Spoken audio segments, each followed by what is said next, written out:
Salam damai sejahtera Bapak, Ibu, serta saudara-saudari semua. Untuk memulai renungan tentang firman Tuhan ini, mari kita bersatu dalam doa. Tuhan Allah Bapa di surga yang melebihi segala akal, hati, dan pikiran kami umat manusia, berfirmanlah kepada kami sebab kami bersedia untuk mendengar, dan atas pertolongan Roh Kudus mampukan kami agar boleh melaksanakan firman-Mu itu dalam hidup kami sehari-hari. Hanya dalam nama Tuhan Yesus kami bermohon kepadamu. Amin. Sebagai nas renungan firman Tuhan hari ini diambil dari 1 Petrus 1 ayat 13 yang berbunyi, sebab itu siapkanlah akal budimu, waspadalah dan letakkanlah pengharapanmu seluruhnya atas kasih karunia yang dianugerahkan kepadamu pada waktu penyataan Yesus Kristus. Sebagai tema yang diangkat dari nas renungan kita adalah waspada, jauhkan diri dari perilaku sikap mental yang buruk.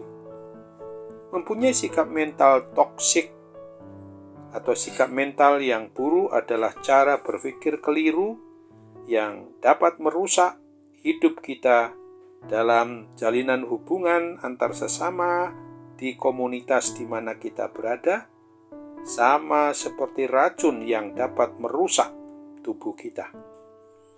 Salah satu bentuknya di dalam komunitas yang bersikap buruk, di dalam menjalin hubungan interaksi pada anggota persekutuan umat milik Kristus, yaitu keyakinan yang tidak wajar bahwa kita harus berpikir positif dalam situasi apapun, bahkan ketika faktanya tidak baik-baik saja.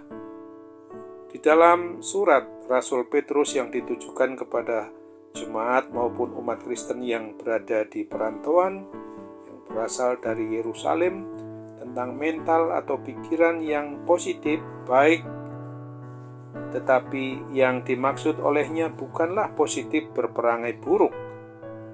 Ia mengatakan agar menyiapkan akal budi seperti seseorang yang menggulung jubah panjangnya agar dapat berjalan cepat atau berlari.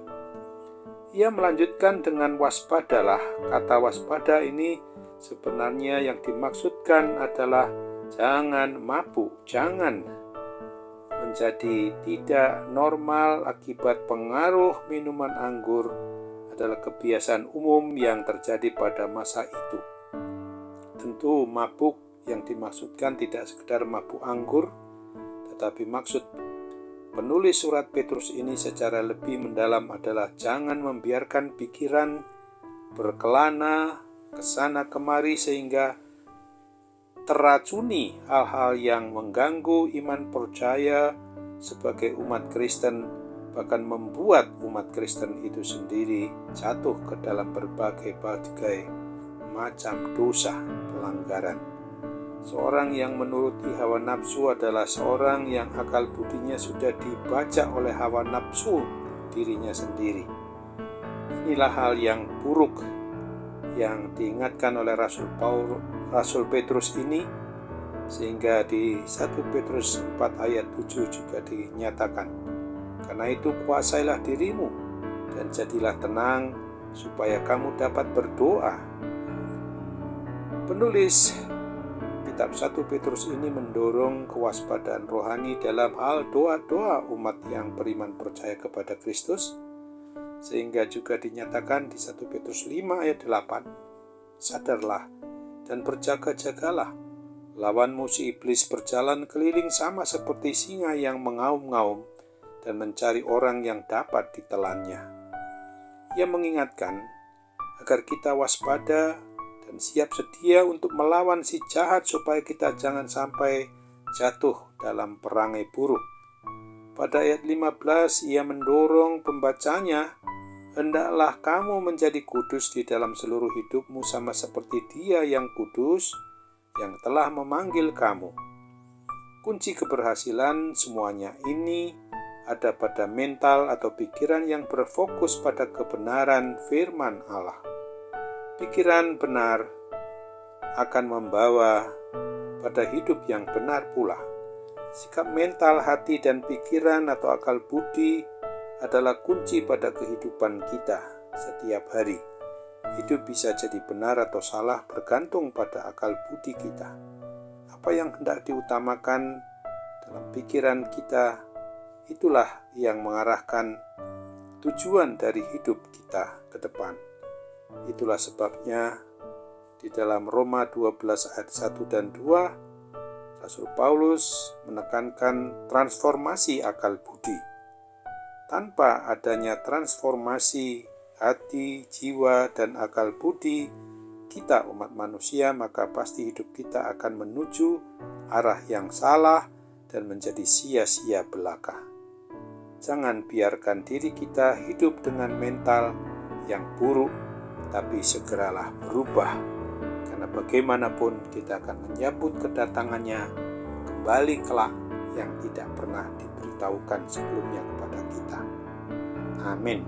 Mari kita kembali bersatu dalam doa. Terima kasih Tuhan Allah Bapa di surga, karena firman-Mu pada hari ini sudah mengingatkan kami supaya kami sungguh-sungguh menyiapkan diri sampai ke akal budi, pikiran, perasaan kami untuk mewaspadai dan sekaligus meletakkan iman pengharapan kami untuk secara menyeluruh kepada keselamatan yang hanyalah kasih karunia daripada-Mu yang telah dianugerahkan kepada kami umat-Mu, kelak juga sampai kepada kedatangan-Mu kembali untuk menjemput umat-Mu dibawa kepada kehidupan yang kekal di surga.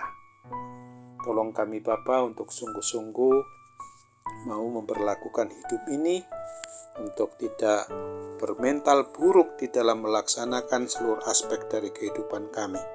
Karena itu kami sembah, puji, dan muliakan nama-Mu sambil terus berharap, apalagi dalam kondisi sakit jasmani maupun rohani kami, tetap harus berharap tentang kesembuhan pemulihannya itu hanya kami dapat peroleh dari anugerah-Mu yang begitu besar kepada kami melalui sarana tangan orang yang memang telah Engkau pakai untuk menyembuhkan, memulihkan kami sehingga sehat kembali. Dalam nama Tuhan Yesus kami berdoa. Amin.